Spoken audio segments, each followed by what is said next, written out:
Okay, let's get right into it. Assessing oxygen delivery is just fundamental, isn't it? Absolutely. So today we're talking about shock, defining it, how we spot it, and the treatment approaches. Right. The main goal always being, getting that oxygen delivery up to the tissues. So what is shock, fundamentally? It's pretty straightforward, actually. It's inadequate tissue perfusion. Basically, supply oxygen, nutrients, doesn't meet the demand from the tissues. A mismatch. Exactly. A critical mismatch at the cellular level. And the body reacts immediately, tries to compensate. Oh, yeah. The sympathetic nervous system kicks into high gear. You get peripheral vessels clamping down. Shunting blood centrally.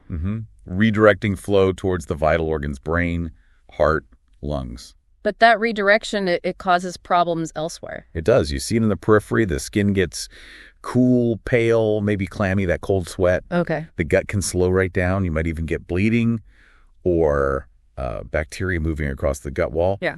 It's translocation. Not good. And the kidneys. Kidney output drops. You're looking for less than 0.5 milliliters of urine per kilogram of body weight per hour. That's Oliguria. And consciousness level. That changes too. Initially, maybe anxious, but still clear. Later on, confusion starts creeping in. So those are the classic signs, but you mentioned some are late stage. Right. Those four big ones. The change in consciousness, the actual drop in blood pressure, metabolic acidosis showing up in labs, and that low urine output, the oliguria. But we can't wait for those. Relying only on them is risky. I mean, they happen late. And assessing consciousness, for example, can be a bit subjective sometimes. They don't give you the early picture. Got it. So we need more objective data earlier, vital signs. Exactly. The routine set, temperature, pulse rate, respiratory rate, blood pressure, the basics. But there are others we track closely too. Oh, yes. Oxygen saturation via pulse oximetry SpO2, end-tidal carbon dioxide at TCO2, and capillary refill time. All important pieces. Let's talk labs. Arterial blood gases seem key. Definitely. The pH and the base excess, those tell you if the body's compensation mechanisms are failing. Decompensated shock. That low pH is, well, it's like a true vital sign in itself. Because the buffering system is overwhelmed. Precisely. And urine output, you mentioned the 0.5 number? Yes, at least 0.5 cc's per hour per kilogram for an adult. Yeah. But you have to consider context. Like kidney disease. Right. Or if the patient's on diuretics or has hyperglycemia, those things can mess with your assessment. Okay. What about measuring the heart's actual performance? Cardiac output. Yeah, cardiac output, that's stroke volume times heart rate, how much blood the heart pumps each minute. And we often adjust that for body size. We do. That gives us the cardiac index, which is cardiac output divided by body surface area. More comparable between patients. How do we measure these? There are a few ways. Thermodilution, often with a Swan-Ganz catheter, is one. Pulse contour analysis, like with a PISO system, is another. They give us direct insight into pump function. And oxygen saturation in the venous blood, SVO2. Mixed venous oxygen saturation, yes. Yeah. SVO2 reflects the overall balance between how much oxygen the body is using and how much is being delivered by the heart. What's a normal range there? Usually between 60 and 80%. So if it's low? If SVO2 is low, it typically means the tissues are extracting more oxygen than normal, often because delivery isn't keeping up with demand. And if it's high? That seems counterintuitive. It can be confusing. High SVO2 might mean there's a shunt, like blood bypassing the capillaries. Or in some situations like sepsis, the tissues might actually be unable to use the oxygen effectively, even if it's delivered. Interesting. Then there's SCVO2. Central venous oxygen saturation, measured higher up in the superior vena cava. So it reflects oxygen uptake, mostly from the upper body. Is that different from SVO2? It's usually a bit lower than SVO2. Typically above 70% is considered normal. The upper body tends to extract a bit more oxygen. Okay. Another lab marker people talk about a lot is lactate. Serum lactate. Yes, a really key indicator of anaerobic metabolism. When tissues aren't getting enough oxygen, they switch gears, and lactate is a byproduct. So high lactate means? Suggests hypoxic anaerobic metabolism. Type A lactic acidosis. It's a sign of tissue hypoxia. And useful for tracking treatment. Very much so. Seeing lactate levels come down tells you your interventions are likely working, that you're restoring perfusion. Important caveat, though. Yeah, remember that the liver clears lactate. So if liver function is poor, lactate levels can be elevated for reasons other than just shock or stay high longer. Good point. What about markers of actual tissue damage? Right, we can look at enzymes like creatine kinase, CK, or aspartate aminotransferase, GOT. Those kind of reflect the amount of cell damage that's happened. And then markers of organ dysfunction. Exactly. Things like blood urea nitrogen, BUN, creatinine for kidney function, bilirubin for liver function. These show the result of the damage, shock kidney, shock liver. They tend to rise later and relate more to prognosis. So putting it all together, how do we apply this assessment? Routine measurement and recording for everyone. And crucially, know the patient's baseline. Normal isn't a single number.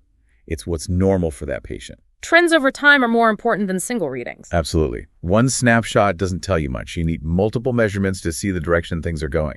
Stability isn't just one good reading. It's consistent good readings. Physiological monitors help with that continuity. Immensely. Continuous, automated, quantifiable data. Takes out some guesswork. And that quick bedside check feeling pulses. Still valuable. If you can feel a radial pulse, systolic pressure is likely at least 80 millimeters of mercury. Femoral, probably at least 70. Carotid, at least 60. And if you can't feel a carotid, That's a critical sign. May indicate the need for cardiopulmonary resuscitation. capillary refill time check. Simple, quick. Breast nail bed or on an infant's heel.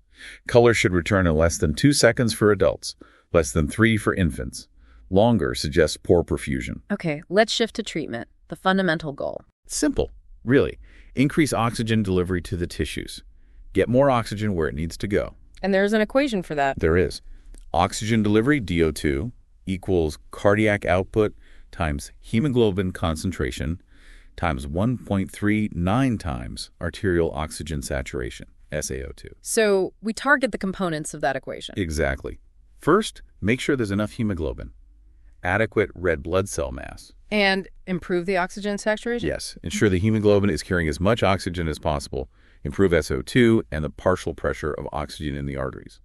Then the other big factor is cardiac output. How do we boost that? We need to think about what determines cardiac output. There are, 5 main things: rhythm, preload, afterload, contractility, and any anatomic defects. Let's break those down. Rhythm. If the heart's too slow, too fast, or in an irregular rhythm like an arrhythmia, that compromises output. So we treat the underlying rhythm problem.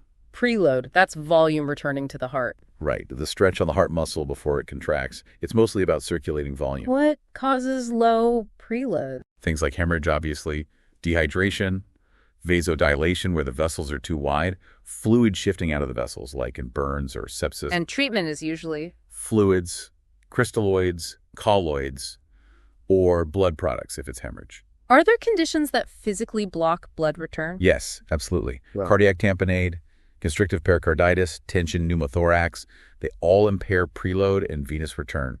Need specific interventions. Okay, afterload. That's the resistance the heart has to pump against to eject blood. So high afterload is bad. It makes the heart work much harder. Think severe hypertension or a large pulmonary embolism, increasing resistance in the pulmonary circulation, or aortic coarctation. And contractility, the pump strength itself. Yeah, the inherent squeeze of the heart muscle.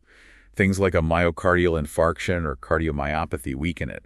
We might use inotropes to improve contractility. And finally, anatomic defects. Structural problems, valvular heart disease, congenital defects. Sometimes these need surgical correction. Beyond boosting delivery, can we reduce demand? Yes, that's another strategy. Improve metabolic efficiency or decrease oxygen consumption. Examples. Sedation, paralysis, and mechanical ventilation can significantly reduce the work of breathing and overall metabolic demand, lowering oxygen consumption.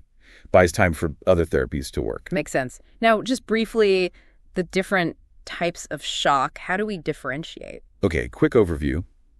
Hypovolemic shock, low volume. Typically, you'll see low central venous pressure, high systemic vascular resistance as the body clamps down. Cardiogenic shock, pump failure. Right. The heart isn't pumping effectively.